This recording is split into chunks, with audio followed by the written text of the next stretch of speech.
Hey guys, what's up? It's Video Guys 101 here, bringing you yet again a brand new YouTube video. And today we're not playing Xbox, we're playing PC, and we're playing the Stanley Parable. So got a little Inception thing of monitor. We're gonna monitor, monitor. It goes on forever, literally. We are at work playing this, at work playing this. Illuminati. So let's begin. This is the story of a man named Stanley. Stanley worked for a company in a big building where he was employee number 427. Employee number 427's job was simple. He sat at his desk in room 427 and he pushed buttons on a keyboard. Orders came to him through a monitor on his desk, telling him what buttons to push, how long to push them, and in what order. This is what employee 427 did every day of every month of every year. And although others might have considered it soul-rending, Stanley relished every moment that the orders came in, as though he had been made exactly for this job. And Stanley was happy. And then one day, something very peculiar happened. Something that would forever change Stanley. Something he would never quite forget. He had been at his desk for nearly an hour when he realized that not one single order had arrived on the monitor for him to follow. No one had showed up to give him instructions, call a meeting, or even say hi. Never in all his years at the company had this happened, this complete isolation. Something was very clearly wrong. Shocked, frozen solid, Stanley found himself unable to move for the longest time. But as he came to his wits and regained his senses, he got up from his desk and stepped out of his office. Oh, this is us. We're playing. Here we are. I am Stanley. There's my computer. No code's coming through. 427 is my desk, and there's a pencil sharpener. Let's just do what the narrator says. So, if you guys that don't know this, you just do what the narrator says, and it's practically all I know. So, let's go. All of his co-workers were gone. What could it mean? Stanley decided to go to the meeting room. Perhaps he had simply missed a memo. So he narrates what you do, and yeah. No matter how hard Stanley looked, he couldn't find a trace of his co-workers. I love how 432's job was just to sharpen pencils. Troll. Alright, let's go see what's anyone in this office. Click that, because yellow. Hello? Stanley went around touching every little thing in the office, but it didn't make a single difference, nor did it advance the story in any way. How do you know this, Mr. Narrator? Username is access. Good job. Alright, let's go to the conference room. Nope. Nope. Nope. Alright. Oh. When Stanley came to a set of 2 open doors, he entered the door on his left. But what if, by a dramatic turn of events, I chose the window? Wow! Nope. Can't jump in this game. So we said take the door on the left, but we're gonna go right, because YOLO? This was not the correct way to the meeting room, and Stanley knew it perfectly well. Perhaps he wanted to stop by the employee lounge first, just to admire it. Yeah, that's what I did. Oh, admiring. Oh, the admiration. Is that a word? Admiration. Ah, screw it, it is now. Oh, here's the employee lounge. Ah, yes, truly a room worth admiring. It had really been worth the detour after all, just to spend a few moments here in this immaculate, beautifully constructed room. Stanley simply stood here, drinking it all in. What? How did he know I was near the vending machine?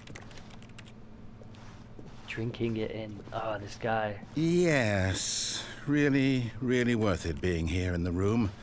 A room so utterly captivating that even though all your co-workers have mysteriously vanished, here you sit looking at these chairs and some paintings. What? Really worth it. Did you... Alright, we'll go. But eager to get back to business, Stanley took the first open door on his left. But what if I didn't, Mr. Narrator? No, screw him. Oh, he's not shut the door behind me. Caution. Do not lie. If you are lying right now, stop! Stanley was so bad at following directions, it's incredible he wasn't fired years ago.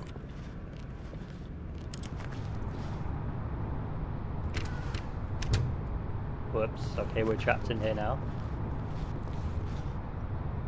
Do not jump from the cargo lift while it is in motion. Okay.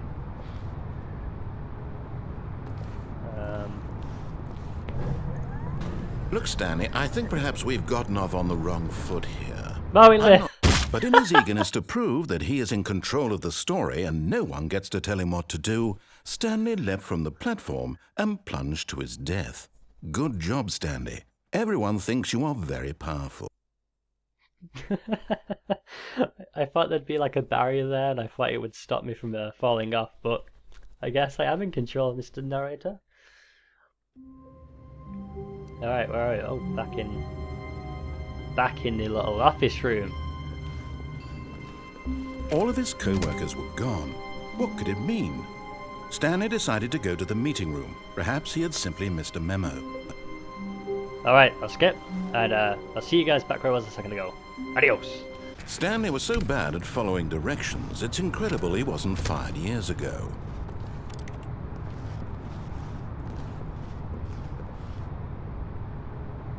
Oh, penalty for jumping off cargo lift, $5,000. Whoops.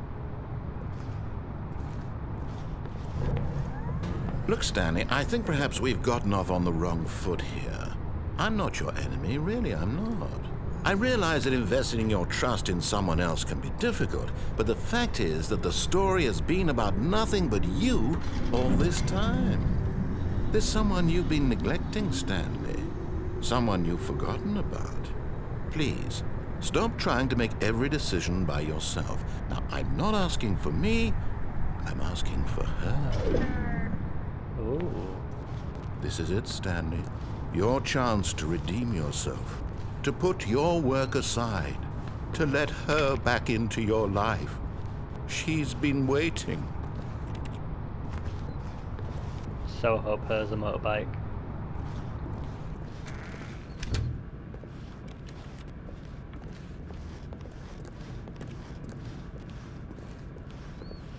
Well, this looks ominous. Oh. That's her, Stanley. You need to be the one to do this. To reach out to her. If you can truly place your faith in another, then pick up... Oh, no, you can't... Did you just unplug the phone? No, that wasn't supposed to be a choice. How did you do that? You actually chose incorrectly? I didn't even know that was possible. Let me double check. No, it's definitely here, clear as day. Stanley picks up the phone. He's taken to his apartment where he finds his wife, and the two pledge themselves to one another. Music comes in, fade to white, roll credits. Not picking up the phone is actually somehow an incorrect course of action. How is that even possible? None of these decisions were supposed to mean anything. I don't understand. How on earth are you making meaningful choices? What did you... Wait a second. Did I just see... No, that's not possible. I can't believe it. How had I not noticed it sooner? You're not Stanley. You're a real person. I can't believe I was so mistaken. This is why you've been able to make correct and incorrect choices. And to think I've been letting you run around in this game for so long. If you'd made any more wrong choices, you might have negated it entirely. It's as though you completely ignored even the most basic safety protocol for real-world decision-making. Or did you not grasp the severity of the situation? Well, I won't have that kind of risk on my watch. I'm going to stop the game for a moment so we can educate you properly on safe decision-making in the real world. Please observe this helpful instructional video. Choice. It's the best part of being a real person. But if used incorrectly, can also be the most dangerous. For example, in this scenario, a hypothetical real person named Stephen has a choice. He could spend years helping improve the quality of life for citizens of impoverished third world nations.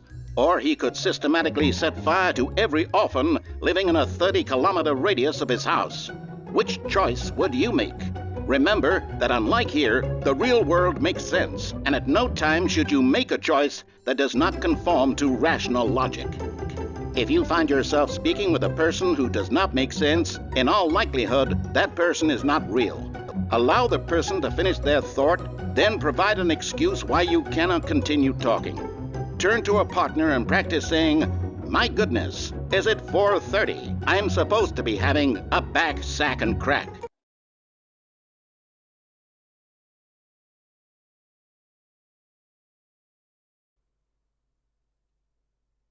Oh, my goodness, is it 4:30? I'm supposed to be having a lunch. Yeah. Excellent.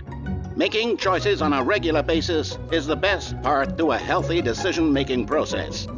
Most medical professionals recommend making at least 8 choices per day. Do you make more than 8? Less? And finally, if you begin to wonder if your choices are actually meaningful and whether you'll ever make a significant contribution to the world, just remember that in the vast infiniteness of space, your thoughts and problems are materially insignificant, and the feeling should subside. At this time, your instructor will guide you in an exercise to test and reinforce the material covered in this video.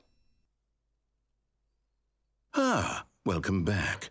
You may have noticed that this room has begun to deteriorate as a result of narrative contradiction. But not to worry. Now that you're properly informed on good decision-making, we're going to revisit a choice you made just a few minutes ago and see what the correct thing to do would have been. This way, please. I don't think there's any other way I can go. There's kind of stairs there, but isn't... Okay.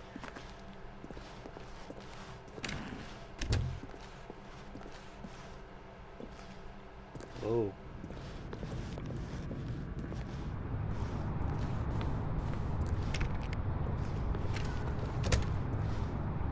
Do you want me to go back through and answer the phone? I guess not. Someone smokes. Well... Alright guys, we'll find out what happens in the next episode of the Stanley Parable. Thanks for watching, remember to comment, rate and subscribe.